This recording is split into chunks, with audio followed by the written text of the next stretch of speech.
Don't lick my face. Oh my God. Good morning, true crime friends. As soon as I pushed the play button, she licked my lips. Ooh, I hate that. Ah, I've been kissed by a dog. Okay. Hi, I'm back among the land of the living. I know. Listen, I was sick. I know you were like, where did this heifer go? She just disappeared. I was so sick. I was like, if I speak, it was going to be a situation. So anyway, I'm feeling much better today. I have been living on crackers and ginger tea and chicken noodle soup, but I'm feeling better. Not 100%, but better. But look, everybody, calm down. I did see the message from one Justin Bamberg where he said that we should get together and do a live on my channel. And to that I say, oh my God, oh my God, oh my God. Okay. Justin Bamberg knows my name. I didn't. You know, I am not fully convinced that they have the internet down there in South Carolina or North Carolina, wherever it is he lives. But I'm thrilled and also terrified. And we're going to make it happen. I'm just like, oh God. Oh, does this mean I need to figure out StreamYard? Oh my God. Does this mean I have to get StreamYard? Okay.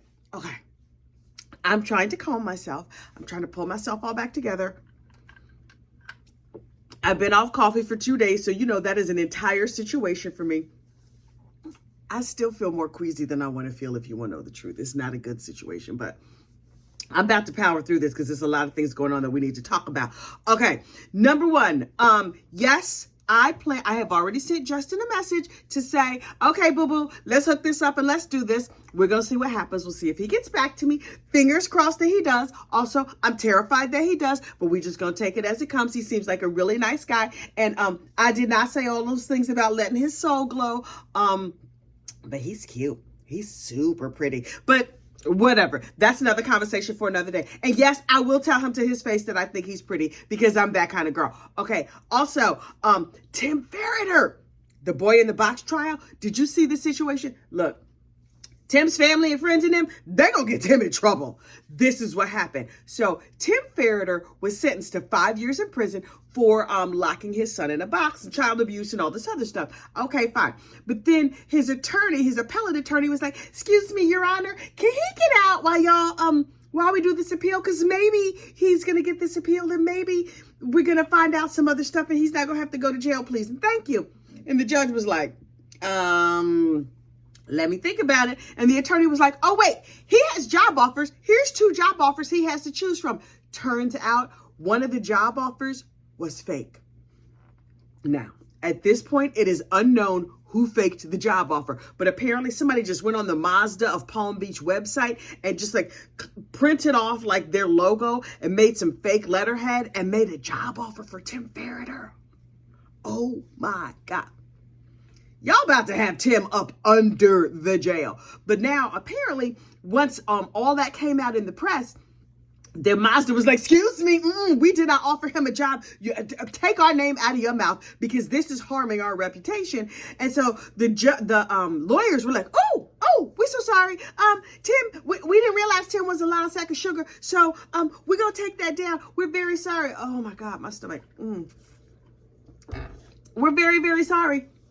And so now all the lawyers are all red-faced and embarrassed. Tim's looking crazy. His family, was that his wife? Was that his friends? I don't know who it was, but y'all are not helping Tim's situation. Apparently, Tim's family didn't know that the internet went everywhere. Also, I understand because that happens to me all the time. I just be out here running my mouth and saying stuff. And then I'm like, oh, people heard me. I didn't realize that when I talked, people could hear me. I thought it was just me and the sounds in my head. I'm so very, very sorry. So Tim Ferritter is in big trouble. Also in the news, Tex MacGyver. Why is Tex MacGyver back in the news? I don't know if you remember the Tex MacGyver case, but I have been following true crime for a long time. I don't even remember what year the Tex MacGyver case happened in, but this is what happened.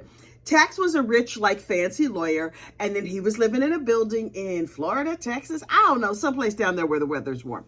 And he met this nice lady in his building, and he was like, oh, you're cute, I'm cute, okay, we're gonna get together. She was very successful, he was very successful, and they got together and they made a power couple, and everything was going good. But then as time went on, the wife's star continued to rise, and Tex's situation got a little bit raggedy. So he was not making as much money as he once had.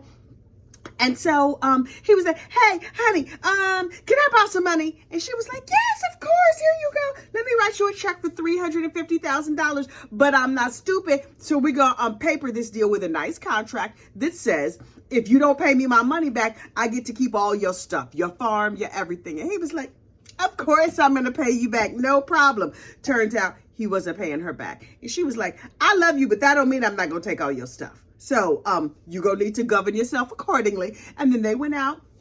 But they were like, okay, fist fighting at home. But in public, they were like, I love you, I love you, I love you, whatever, right? So they go out one day and they play golf. They have a long day of drinking and playing golf. Then they go out with friends. Everybody was like a little bit tipsy. So their little friend, Miss Danny, some lady named Danny, that sounds like Texas to me. But anyway, Danny was like, oh, y'all drunk. Let me drive you home. So she's driving home in the car and there's a lot of traffic on the highway. And so they get off Danny is driving Tex's car. From what I understand, the wife is in the passenger seat. Tex is snoozing in the back seat because he's drunk. So Danny is driving safely, hands at 10 and 2, not going over the speed limit, right? And so she's like, it's a lot of traffic. I'm going to get off this highway right now and I'm going to go this other shortcut. But then here's the thing. They ended up in a bad neighborhood and Tex woke his drunk behind up and he was like, wait, this is a bad neighborhood. Can somebody hand me my gun? And so he gets his gun and he's just sitting here holding his gun in his lap in case an unhoused person comes and attacks the car or whatever. Who is in my house? Hello? Who's up? Me. Okay, one of my kids is up. Good morning. Good morning. Yeah, Mm-hmm. I understand. And now I have caused her to start barking like a maniac. Anyway, hi, please stop. I'm not going to edit none of that shit out because, you know, I got things to do this morning. Anyway, so Tex MacGyver is sitting there dozing, half drunk in the backseat of the car with his gun in his lap, right? And so he's like waking up, looking around, falling back asleep. Now, this is his story, child. I was not there. I don't know what happened. And so then at one point he falls back asleep because, again, drunk. And his wife, also drunk. The woman who's driving the car, Danny, hits a bump. Tex wakes up, gets startled, and fires the gun from his lap, shooting his wife through the back of the seat into her abdomen. Now, they are 4 miles from a hospital, and Tex is the kind of lawyer where he knows where all the hospitals are. He's like a labor attorney or whatever, so he knows who has good employees, who has bad employees. And instead of going to the really good trauma center that's right near them, he's like, no, I'm going to direct you to the hospital, even though I'm still really drunk.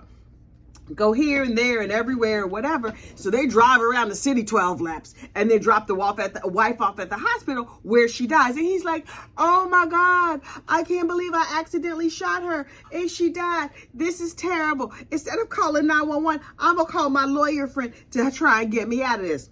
Sir?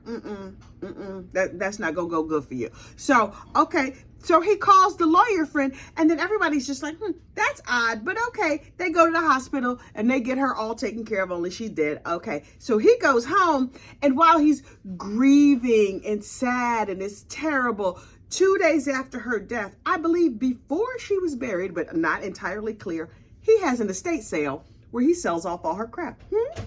I mean, listen, two things can be true. Personally, I think he shot her on accident, but then was like, well, who am I to throw away an opportunity? And so with her dead, he didn't have to pay her back $350,000. He was no longer at risk for losing his beloved farm and all of his stuff. Also, he was like, oh, I can just get rid of all her crap because we're not going to need this. She's not going to need these fur coats. So who would like to come in here and buy some of these fur coats? Also, I need the cash. And so that's how he handled that. The whole thing went left. And so he goes to trial and he's just like, I don't know what you want from me. I accidentally shot her in a very opportunistic manner, but now that she's dead, I mean, accidents happen.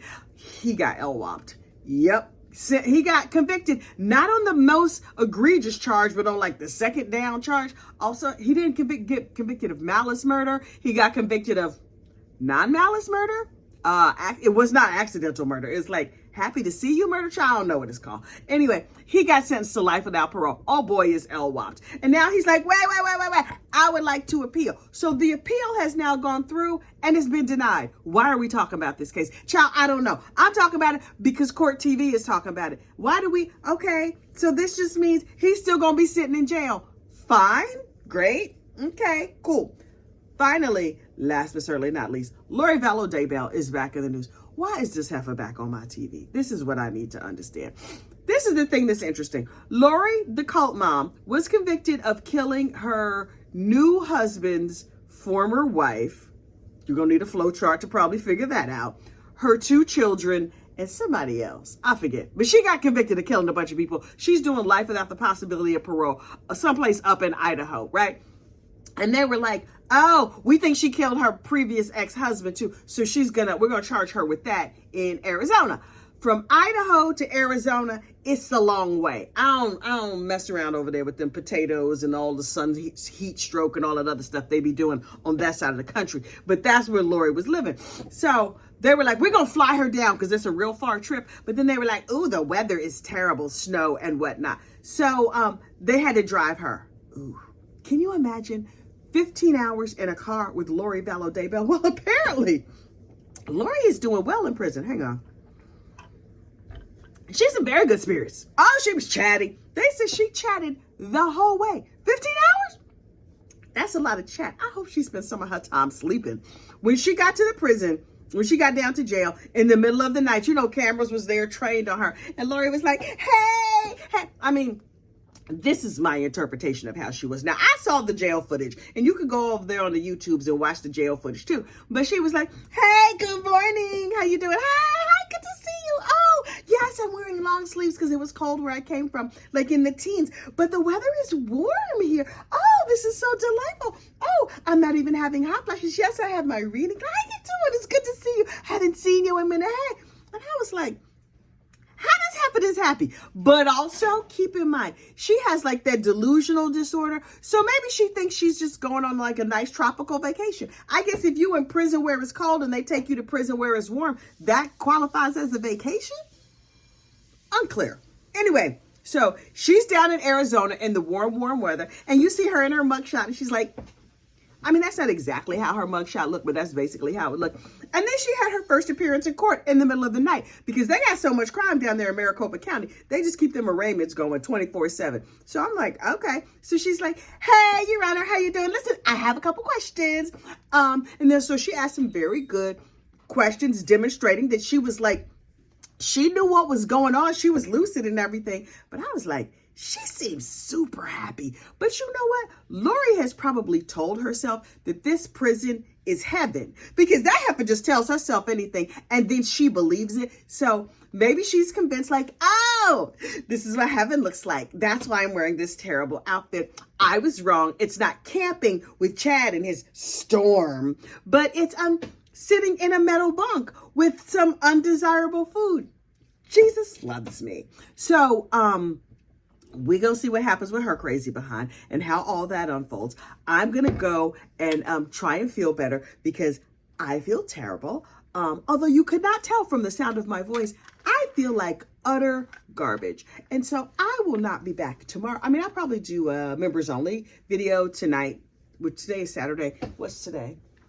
December. We're in December, y'all. Happy holidays. There's so many holidays in December, like this time of year, something like 29 different holidays. There's Christmas, there's Diwali, there's all kinds of holidays going on. So whatever you celebrate, happy whatever, enjoy your Festivus, whatever you're going to do, Kwanzaa, there's so much holidays coming up. So enjoy your shopping. I hope you're planning to eat some good food. I'm going to go and have some soda crackers and possibly some more ginger ale because I feel terrible.